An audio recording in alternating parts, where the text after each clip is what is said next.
I just feel like I've been around the block, ripping up fantasy stock, working around the clock. Look at the view from the top. Researching rookies a lot? No, I just be listening to pods. Yeah, one in particular, I'm just a messenger. Let me just pass on the rock. Browning, brunning, pruning, pronouncing ain't what he's doing. What he's doing is not losing, but infusing you with new things. And there's Dennis the Bennett, yeah. The man is a menace, yeah. Building a dynasty, some of the finest things. Promise you, you won't regret it. Sly as a fox, cultured in pop. Give him his props. Here is a thought, here is a box, and you cannot compare them at all. So don't even try. Careful with the news, but when you use a take, I take up Tony Fire. I mean Dyer, because anyone else is a huge mistake. Whoa, fantasy round table, fantasy round table, yeah. Fantasy round table. Come take a look at the crown, baby. Hey, fantasy round table, fantasy round table, woo. Fantasy round table. Come take a look at the crown, baby. Go. Hello and welcome to another episode of the Fantasy Football Roundtable Podcast. If you're like Dennis and I and much of the country, you might be plunged into another spate of really cold weather. So hopefully you're able to spend a little time indoors. We're going to be looking at the latest news and talking about our top 20 quarterbacks. Dennis, I don't know about you, but I'm getting tired of these brutal cold snaps. I'm only tired of them because I have to go out of the house. Yeah. If I could stay home, everything would be hunky-dory. However, eventually it'd probably be cold because my bills would not get paid. And I would lose my gas and electric, and that would be bad. Though right now I got a pain in my back, and I'm almost thinking, man, a cold tub might feel real good on this back pain right now, reduce some of the swelling. I don't know if I can take it on my old bones, though. I mean, if you fill a tub outside and sit in it for a few minutes, you'll just be one big ice cube. Fair enough. We have a little bit of news before we dive into quarterbacks. First piece of news, Travis Hunter. We had been debating when we did our rookie mock about would he be mostly a corner? Would he be mostly a receiver? He said he's still interested in playing both, but he is going to the combine as a cornerback. Dennis, does this make you reassess your approach heading toward rookie drafts? Not really, because I was, to be completely frank, completely baffled as to what they were going to do with him. Just because he's being invited as a cornerback, I fully expect him to get involved, run some routes, probably do the gauntlet. You don't get to be regarded as the best player in the draft. And I'm not talking fantasy, but I think most people regard him as probably the best player in this draft by not having some ego. And so I think he's going to try to push his way into some drills on the offensive side of the ball. And I don't think it's any different than when you have a tweener linebacker safety guy. You put him through linebacker drills and, defensive back drills because they want to see what they got. There will be a lot of people getting a close-up look at Travis Hunter for the first time. But I honestly, I think he's going to play mostly on defense in the NFL. He'll get some opportunities to return kicks. He'll run some routes, but I wouldn't expect him to play more than 20% of offensive snaps any given week. Now, that being said, his target per snap likely could be very high because why are you going to put him in there if you're not going to throw the ball at him when he's your, number one lockdown corner? So I don't think he's going to be somebody you're going to want to slide into a top three, but he might, a la Taysom Hill, provide some flex value. Our second piece of news, seems like the Bengals are planning to franchise tag T. Higgins again, reportedly likely the non-exclusive tag, which means other teams could make offers if they want to give up draft picks for him. I have to say I'm a little surprised they would do this again because if they don't get a long-term deal and he plays on the tag, you're talking about more than 26 million for 1 year for T. Higgins, but they have said they wanted to keep the band back together. Joe Burrow said he wanted to have both Higgins and Chase back. So what do you make of this move? From T. Higgins' perspective, I guess I would say it worked out pretty good for Kirk Cousins. It's rare that we see somebody get franchise tagged twice. And, that's what, over 2 years, he's going to make, $50 million. I'd be okay with that. Do you want a long-term contract? Sure. But the reality of the situation is, of the two, when push comes to shove, Chase is the one that they're going to keep. Now, this gives them another year. Who knows? God forbid Chase have a devastating career-ending injury this year. They can go into next year with the rights to Higgins and be able to extend him. This team so far looks like it's going to be built primarily on if we're going to win a lot of games, we're going to have to outscore a lot of people. They do need to invest in offensive line, but we see teams make conscious decisions all the time. We're going to spend big bucks here. We're going to just keep cycling draft classes through these positions here. Essentially, it comes down to skill positions on offense, pass rushers, and elite cornerbacks. They're going to get paid in Cincinnati, and every other position is going to basically get cycled through draft classes. Keep hoping they hit, hoping they can bring in a reasonably priced free agent that plays well, and ride on the shoulders of Joe Burrow. We shall see. Next piece of news, the Panthers agreed to a 2-year deal with Andy Dalton to bring him back as backup quarterback. I thought he's been a good fit there. He seemed to be a good mentor for Bryce Young. Do you like the move? For Carolina, I love it. And who else was going to pay Andy Dalton $8 million for 2 years? I think, he came in last year and I think there was a little bit of because the previous year in Young's rookie season, they sat Young for a game and Dalton came in and he put up a ton of fantasy points in that game. I don't think they won the game, but they put up a lot of points. Then they put Young back in the next week. He played the rest of the season. And when they went to Young last year, or to Dalton last year, I think we saw, Andy Dalton's a 36-year-old quarterback that was never an elite quarterback. And I think last year we saw, man, he's really good as a mentor and a guy that you can put in a pinch, but he's not a whole lot above, Nick Mullins or guys like that. He's a serviceable backup quarterback that's going to generally not make mistakes, but he doesn't have an elite arm. He doesn't have elite processing skills. He was just pretty good at his peak, and now he's, 10 years past that. So I love the deal for him. I think it provides stability for Carolina, and it gives a nice another coach for Bryce Young, basically.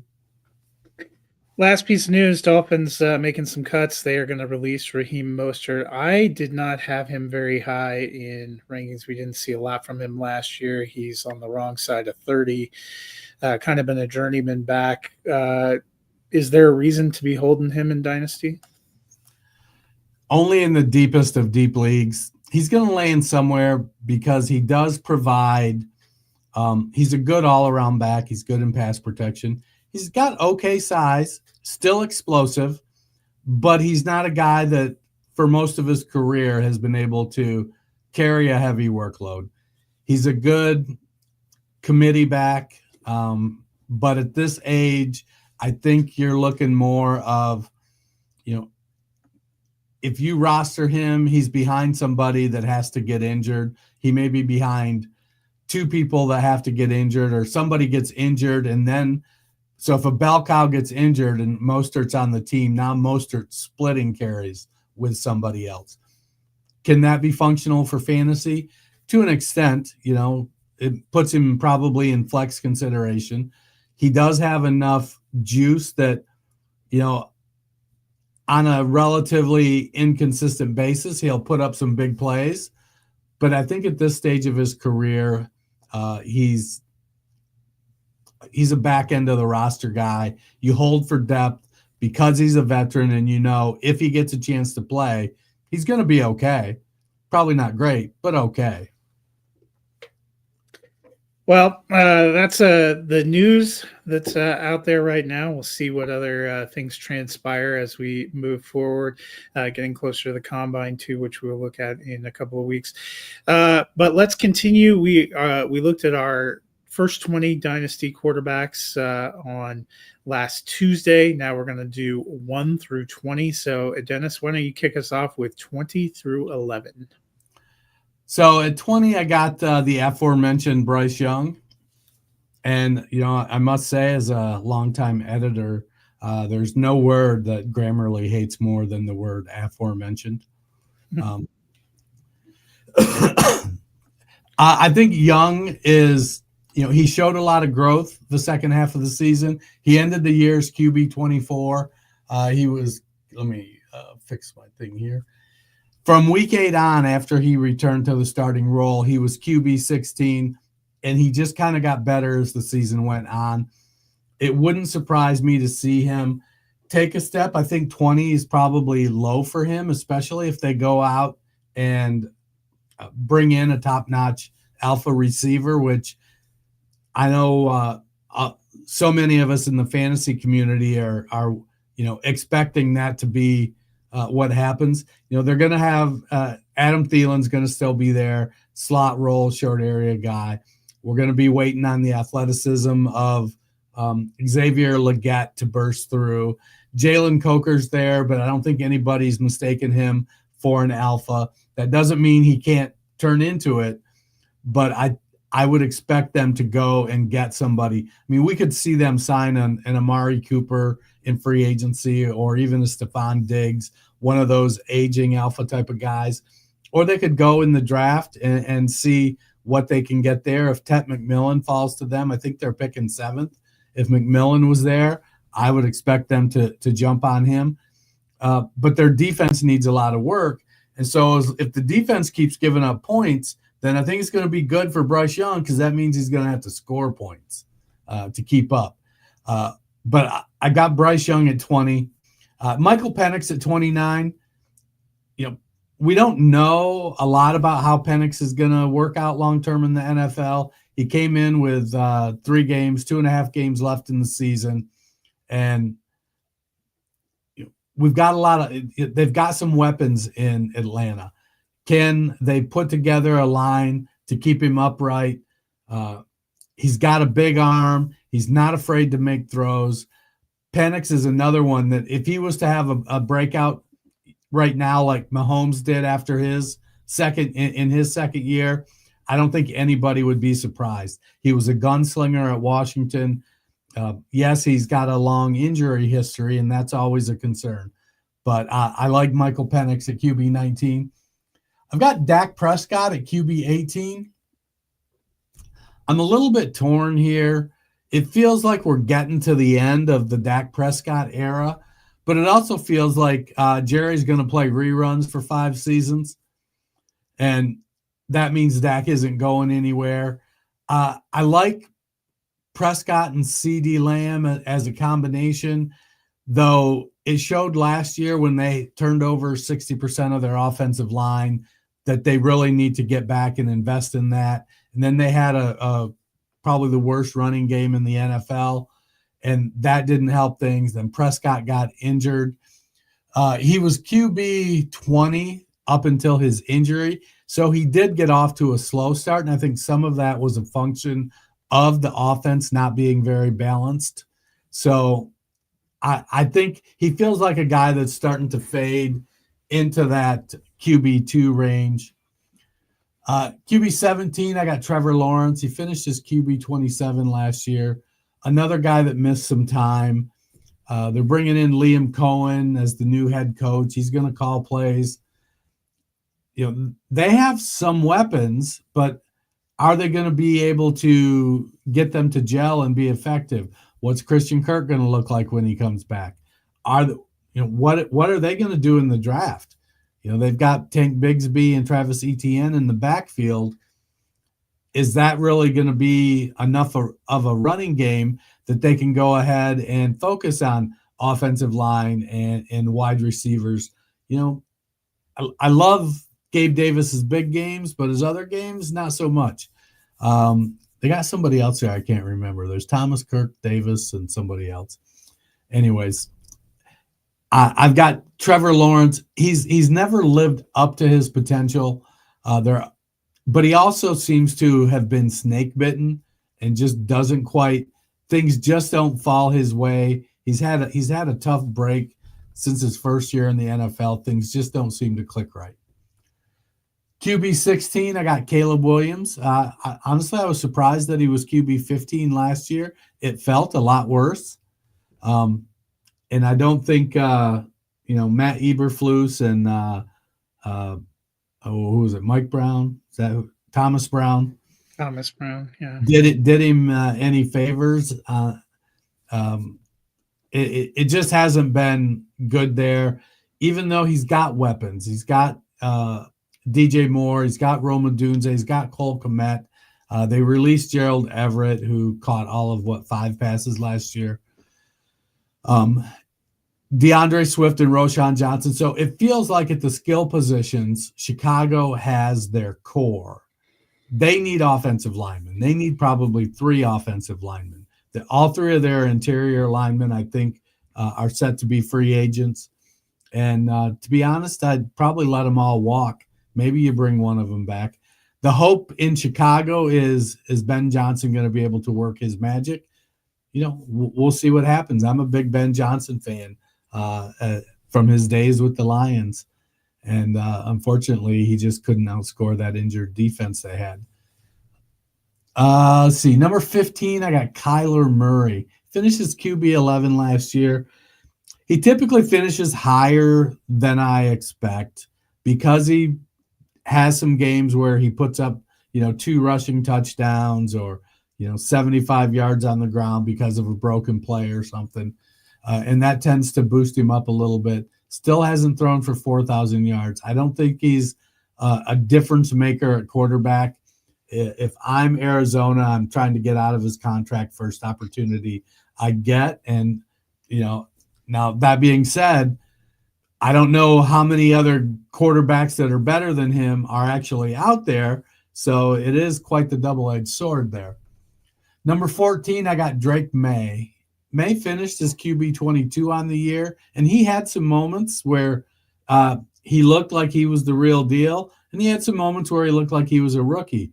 Granted, he had one of the worst wide receiver cores in the NFL, and by all records, it seems to be that there was a little bit of dysfunction under Gerard Mayo. Is what it is. I think May's an immensely talented quarterback. He's got a good arm, throws the ball well. It's very mobile. I think Vrabel will tighten things up and go into the win ugly stage while Drake May develops and they work on getting some more competent wide receivers. I feel like Kayshon Boutte kind of pushed his way into being the wide receiver 2 on the team. I don't think he's got what it takes to be the alpha, but I think he can be a good wide receiver 2 and have a nice career in that role. He's good down the field, though he isn't, exceptionally fast burner. But he can be a little bit sloppy, but he's got good hands and he was making plays last year. I think he developed chemistry with Drake May. And so I would look for them to continue that while they look to maybe not be as aggressive, run it, play tight defense, and then build up the offense because Vrabel's a build from the inside out guy. Number 13, I got Brock Purdy. Finished his QB 12 last year. The thing we're watching in San Francisco is, are they going to trade Deebo Samuel? What's going to happen? Is Trent Williams going to retire? A lot of mocks I see have San Francisco take an offensive lineman in the first, and another one with another fairly high pick, 3rd or 4th rounder that they feel can develop into a starter.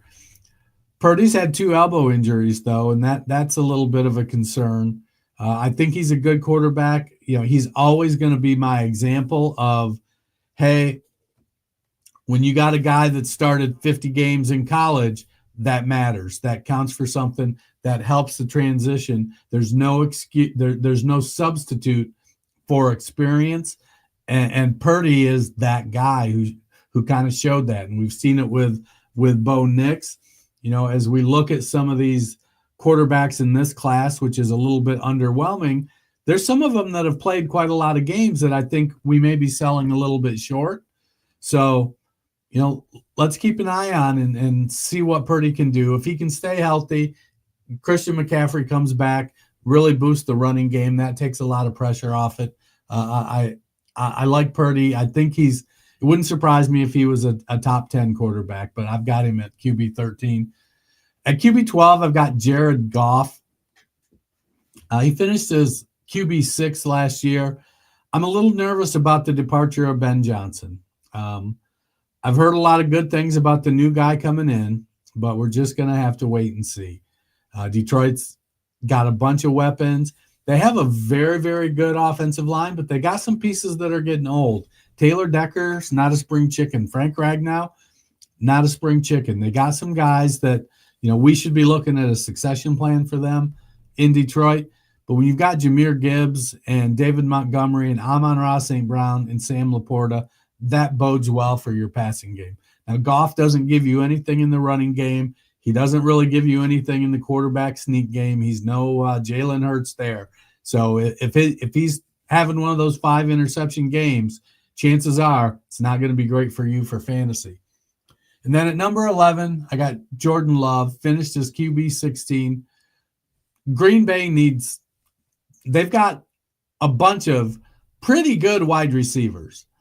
They don't have a Jordy Nelson or Devontae Adams right now. They've got some guys that want to be that, but none of them have been able to take that step. I don't know that you wait for it to happen. I've seen a couple mock drafts that have them taking Luther Burden, thinking he's going to be that guy, first-round pick. Honestly, you're picking wide receivers in the 2nd, 3rd, and 4th round. Yeah, they probably aren't that top-notch alpha stud. But if you're going to go for someone like Luther Burden, maybe he does provide that. Maybe they go out in free agency. But they do have a lot of young guys that have played together, and I like Jordan Love's skill set. He's mobile, doesn't look to run, but can, got a good arm, pretty accurate. I've got him at QB 11.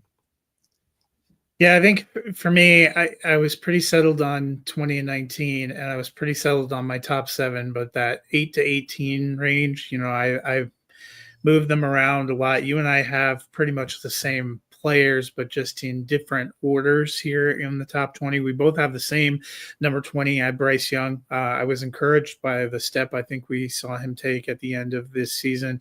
Hopefully a second year with some coaching continuity, and maybe they get some more pieces around him. I have Michael Penix at 19. I thought it was a very strong 3-game sample. He has a great set of weapons there to work with.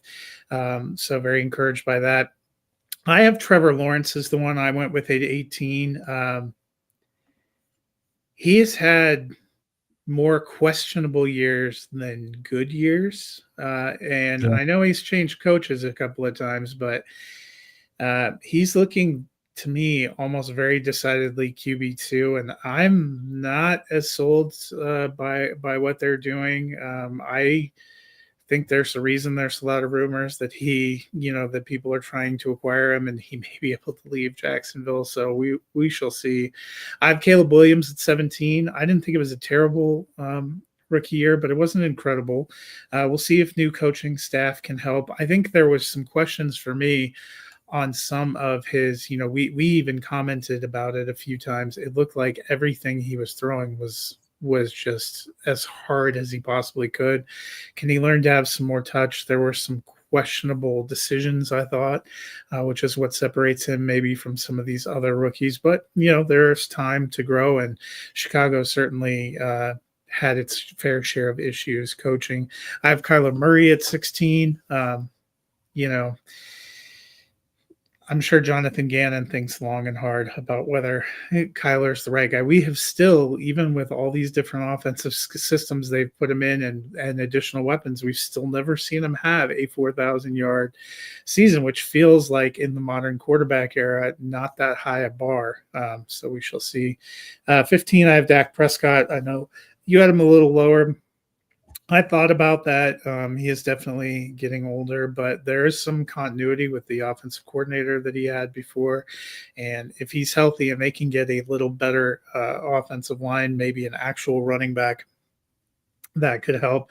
I like you have Drake May at 14. I liked what I saw from him as rookie. He's another one that's getting a completely new coaching staff. And the big question for me remains, can New England get some actual weapons around him? He did not have much to work with as a rookie. Are they going to commit? Are they going to make some moves? Or are they going to be patching it together? I have Baker Mayfield at 13. He's had 2 incredible years. I considered moving him up, but I just wasn't settled. Like I said, there was some volatility for me in this 8 to 18 range, and so I have him a little bit lower. I have Brock Purdy at 12. I think he fits that system. It looks like he's tracking to get a pretty decent extension this summer. They probably will move Deebo Samuel. I don't think it matters. Their offense and their pass offense looked better down the stretch with him kind of being irrelevant anyway. They should get Brandon Ayuk back. I like what we saw from Pearsall, Jennings. They still have Kittle. Hopefully a healthy Christian McCaffrey could be a good spot. And then I also have Jordan Love at 11. He makes me a little bit nervous. I went back and forth. The skill set's there. He had a great first full year as a starter, and he had a okay second full year as a starter. QB 11 is probably an average of those 2 years because I think he was in the top half of the top 10 in 2023, and he was 16 in 2024. He's a guy that to me could, if we get to this spot next year and I have him dropped lower, I wouldn't be shocked. If I have him up higher, I wouldn't be shocked. I know he dealt with some injuries, but there was he just didn't look the same. So we'll have to see. I wasn't as taken with the second year, but I think he still is a top 12 option for me. Why don't you give us your top 10? And I was amused. You and I have the exact same people in our top 7, but in a different alternating order. All right. So at 10, I went with your boy Bo Nix. One of the big concerns with him coming out was so many throws at or behind the line of scrimmage. He's an older prospect. I think we're starting to see, and we're going to see it as NIL continues to keep kids in college. The age rookies are entering the NFL is going to be a little bit older. And so Nick's coming in with his experience.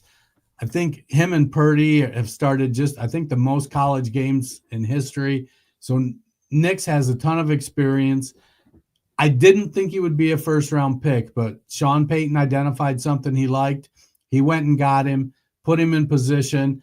And while there were questions about the running game and questions about the wide receivers, they made it work, and he developed a nice connection with Cortland Sutton. Sutton had a phenomenal year. Devon Valet, I don't know where the hell he came from, but there was a nice connection there. Marvin Mims breakout. I don't know. He must have went and laid some tile or something at Sean Payton's house, get himself out of the doghouse. But Mims looked dynamic. It'll be interesting to see what they do in the running game. Javonte Williams is a free agent. We don't expect him back. Audric Estime didn't really impress with his opportunities.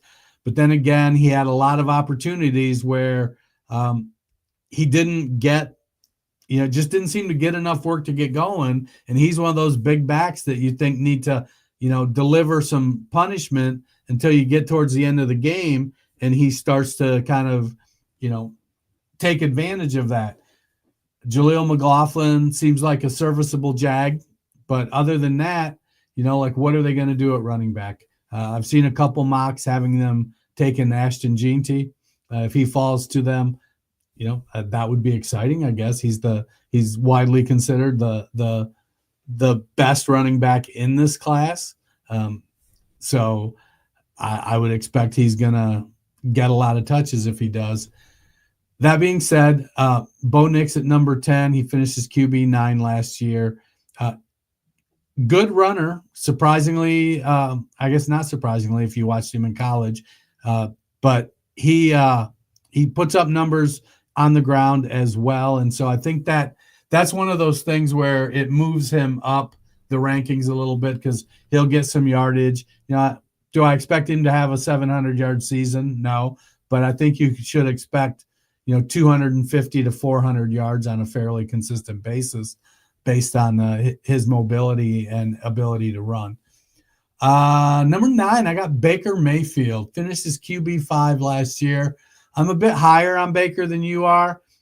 I think at this point, I'm accepting with Baker that it just don't matter who his offensive coordinator is. He's going to play well. He's going to figure it out, especially when he's got guys like Mike Evans and Bucky Irving, Cade Otton, Jalen McMillan, Chris Godwin. We don't know that Godwin's going to be back because he's a free agent, but they seem to have enough weapons there.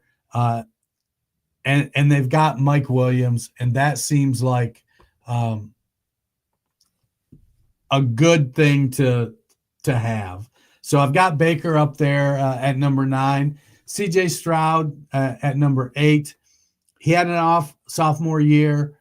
It ends up being, if you look back over the course of NFL history, a lot of rookies will have, not just quarterbacks, but the second year, we talk a lot about the sophomore slump. And we're typically more surprised when it doesn't happen. So they seem to figure Stroud out a little bit. The offensive line didn't play as well. It feels like Drew Petzing didn't adjust well enough because TikTok, he's gone. And, they brought in Joe Mixon, who had a great year at running back, but they lost Stephon Diggs and Tank Dell to injuries. And then, Robert Woods and Xavier Hutchinson, while giving it their best effort, they didn't quite step up as like Dell and Diggs. So we'll see going into next year. I expect Houston to add to the offensive line. I expect them to add a second legitimate wide receiver. I don't think Dell's playing this year. That was a pretty gruesome injury that happened kind of late. So I got Stroud at number 8. Number 7, I got Justin Herbert. Finished his QB 13 last year. Through the first 4 weeks of the season, I think most fantasy managers were like, well, it's the end of the Justin Herbert. Jim Harbaugh's there, and now they're going to run the ball. Him and Greg Roman. Well, after week 4, they started putting the ball up more. Part of the issue they had was Joshua Palmer was injured. I think they misused Quentin Johnston. It took a little while for Ladd McConkey to really get grooving in the NFL. McConkey showed himself to be great. They didn't have a whole lot at tight end. There was inconsistency in the running game with Dobbins. He had some really good games. He had some games that weren't so good. Gus Edwards, same thing, was injured. Dobbins got injured. So they didn't have anything consistent as far as a running back. But as the season went on, they gained more trust in Justin Herbert, and Herbert had trust in McConkey, and we saw the pass game start to flourish. I would expect that to be expanded going into 2025. Is it going to be, is he going to throw the ball 600 times? Probably not. But I would expect him to be pretty productive. And he also is another guy with a pretty good athlete, good speed, long strider at 6'6", but he gets out there and runs, and he doesn't fall like Daniel Jones does. Number 6, I got Mahomes. Finished his QB 10 last year. So I feel like we're at a crossroads with Mahomes. We focused a lot on winning, and he's winning Super Bowls and making it to Super Bowls. Early in his career, it was the Patrick Mahomes show. They had Tyreek Hill. Travis Kelce, they've never really had a great running game. Yeah, Kareem Hunt for a couple years was really good. Since then, it's been kind of pieced together. Well, we get to this year, and I just don't think there were enough weapons for Mahomes. Their defense was better, so he didn't have to do as much. But I'm curious to see going forward. They've invested $500 million in Mahomes' contract, and something had to give, and they've decided that something is going to be offensive line. They're going to do that. We're going to cycle rookies. We're going to try to nail some free agents that are cheap, and we're going to kind of keep rolling that. Occasionally we hit a stud like Creed Humphrey. Great. We're gonna roll with that. But they need to nail down the wide receiver. Hopefully, is Hollywood Brown still under contract, or was he just a 1 year? No, 1 year.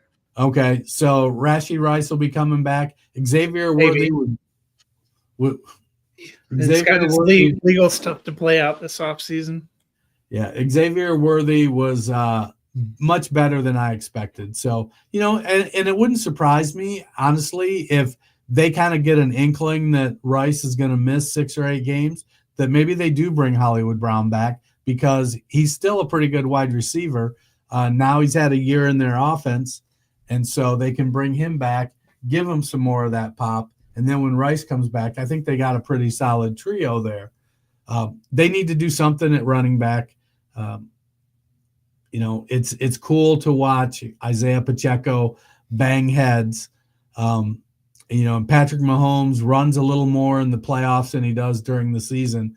But I think that I don't think that they're at the point where Mahomes can just put the team on his back as many times as they needed him to.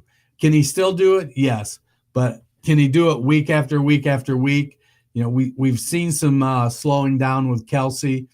And, even though Noah Gray has kind of stepped up, I think we're seeing opportunities for them to improve that team. And they're going to have to start taking it if Mahomes is going to start to climb back up. Now, if he has another year like he did this year, then I think that it's safe to say he's probably a low-end QB1 moving forward. But if we go into next year and they return, that he's throwing for 4,500, 5,000 yards, 40 touchdowns again, then I think it's like, okay, well, he's hitting his prime. Then we roll that way. Number 5, I got Jalen Hurts. It was I struggled a little bit because I really wanted to put him higher. He finished the year as QB7. Efficient passing game.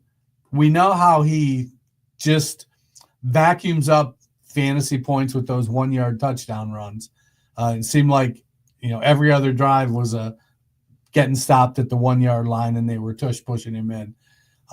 Hurts is a very good quarterback, brings a lot to the table from the running and passing, got a good connection with Smith and Brown and Goddard. Saquon Barkley's there. They don't throw the ball to the back very much. But my concern is, what's Barkley going to be like next year? I get it. He's built different. But historically, when we see backs, touch the ball, 450, 475 times, that next year there tends to be a little bit of breakdown.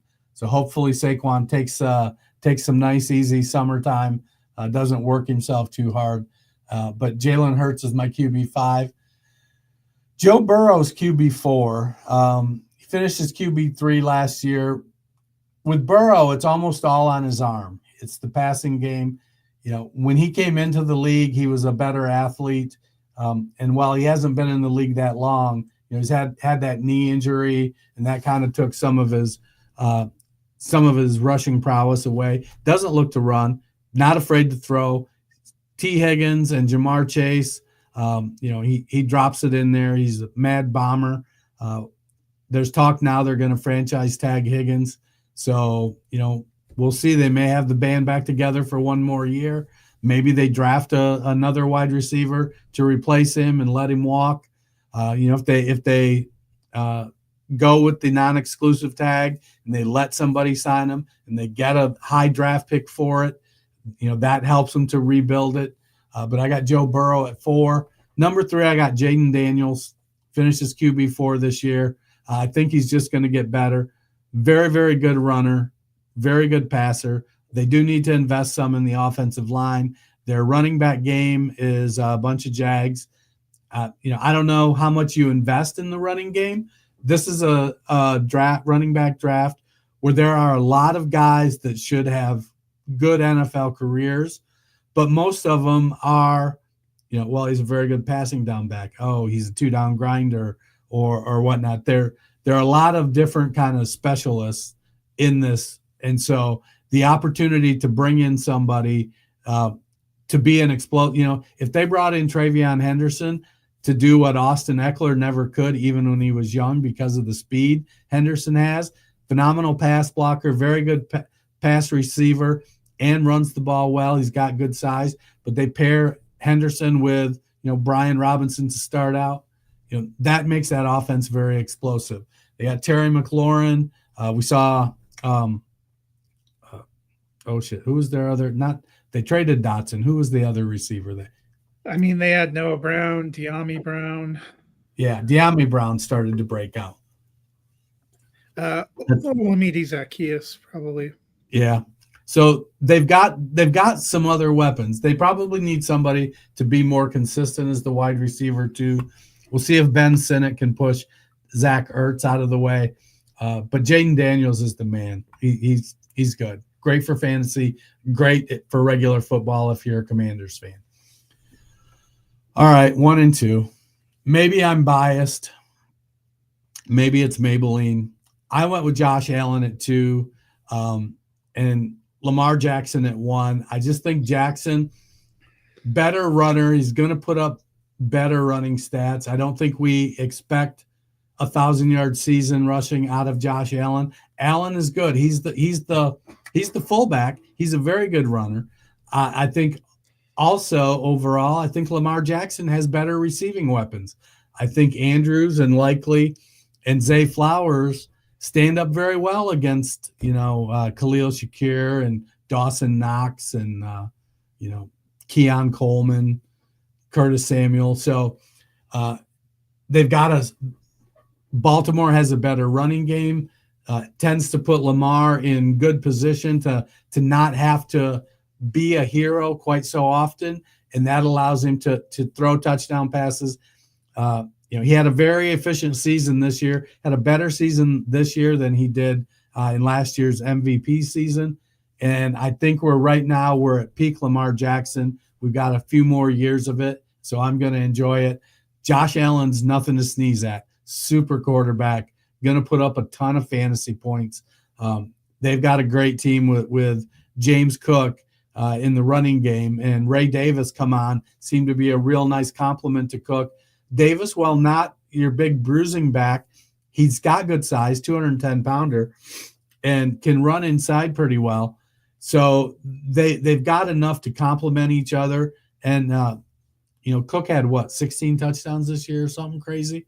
Put up a lot of touchdowns.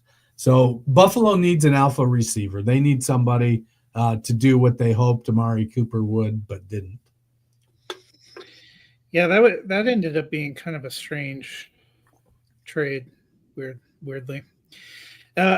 So my top 10, I have Jared Goff at 10. I liked that extension. We will see how their offense goes without Ben Johnson, but they still have a lot of great weapons, and he's been very steady since coming there.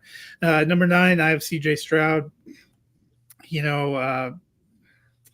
They have some turnover in the coaching ranks. Can they get a better line? Because that seemed to be a struggle. Can they get some other weapons? I'm like you. I don't think Tank Dell is playing in 25. Diggs is a free agent. They went from having an embarrassment of receivers to being a little more on the thin side going into free agencies. We'll see what they can do. I have Bo Nix at 8. I don't think he's ever going to have a worse supporting cast than he did this year. And he finished doing really well. I'm excited to see what they do this offseason. 7, I have Justin Herbert, and I feel the same way about him. I don't know if he'll ever have a worse supporting cast than what he had this year. He had one good, reliable co-star, I think, and that was Ladd McConkey. Their running game was, Sometimes J.K. Dobbins looked okay, but he also was injured a lot. Quentin Johnson had like a few moments, but was incredibly inconsistent. Josh Palmer was a pretty big disappointment. They had pretty much nothing consistent at tight end, so I think it's only going to go up. I have Hurts at 6 and Mahomes at 5. I debated about which to put where, and Mahomes obviously hasn't had the upside numbers the last few years, but will they go back to that? I just feel like he's less maybe of an injury risk than Jalen Hurts, who has missed. The Eagles did better leaning on a run game last year. I don't think you can go wrong with either. I have Jaden Daniels at 4. I loved what I saw from him in his rookie year. I'm with you. He's another one. He may never have a worse supporting cast than he had. He had Terry McLaurin and not a lot else reliable around him. Zach Ertz really stepped up. Doesn't seem like they're going to bring him back. Can they get that same out of Ben Sinnott? Can they get a receiver to step up? We will see. I have Joe Burrow at 3. I feel like the Bengals have entered a phase where they're going to be a poverty franchise, especially on defense, which means that they're going to have to throw it all the time and outscore people. That's pretty much what they've been doing the last few seasons when they've gotten wins. And I think that's good if you roster Joe Burrow. And then you mentioned you had Allen 2, Lamar Jackson 1. I have Lamar Jackson at 2 and Josh Allen at 1. They're both great producers. I think for me, what ended up being a little bit of the dividing line was Josh Allen has been more durable in his career, has never missed a start. And even though he takes a ton of punishment, he also puts up tons of rushing touchdowns. He has 65 career rushing touchdowns. Jackson only 33. Jackson does put up a lot more yardage, but touchdowns get you points a lot faster. But I did think their offense was a little worrying with its lack of weapons. I'll be curious to see how they work on that this off season. And even with even with Cook getting 16 rushing touchdowns, Josh Allen still had 12. So it's not like he was being held back a lot there. So before we get out of here, a couple questions for you. Who's the biggest riser for you in this group? So in the 20 to 1 group, my biggest riser is probably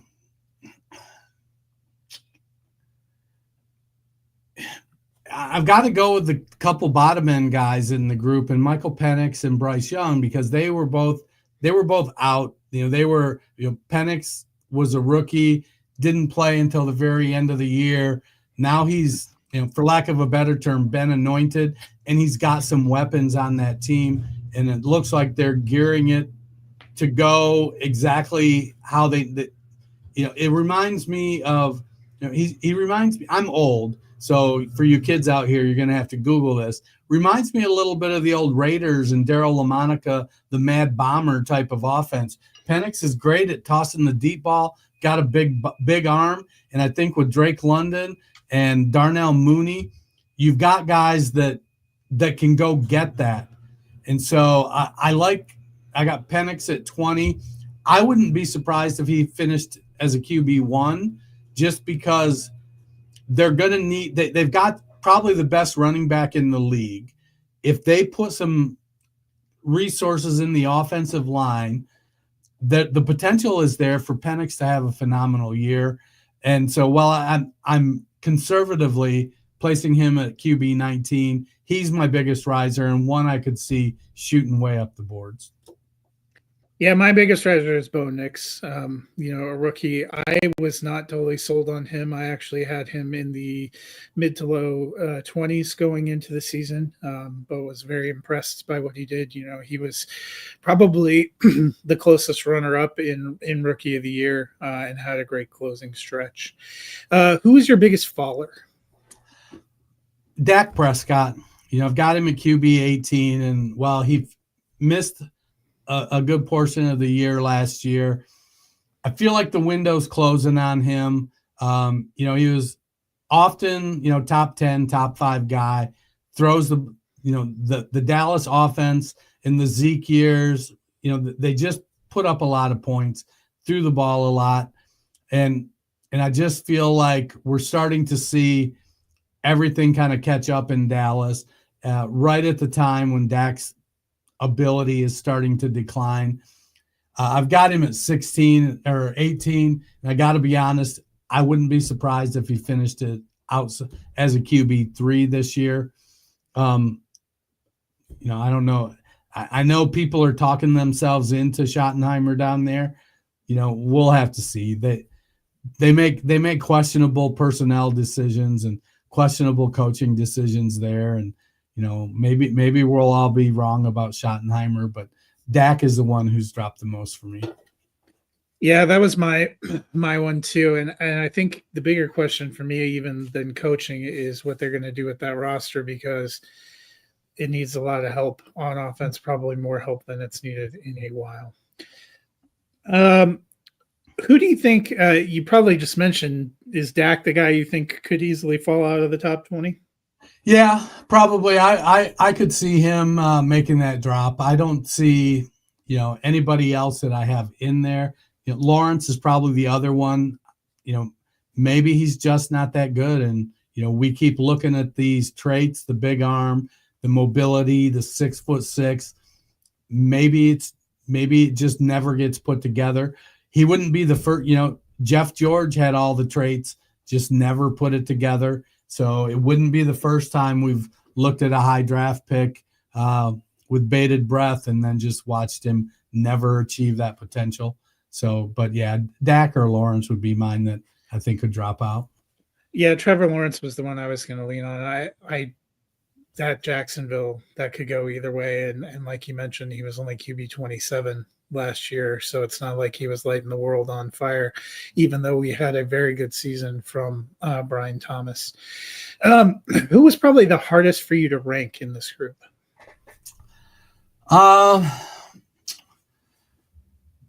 Probably Dak, just because he's got a long track record, and I'm generally, when you've got CD Lamb as your primary weapon, it's easy to think you're going to put up a lot of fantasy points, but our eyes are telling us something different. And, sometimes I'm not believing it that, hey, it's not happening anymore. So it was probably Dak.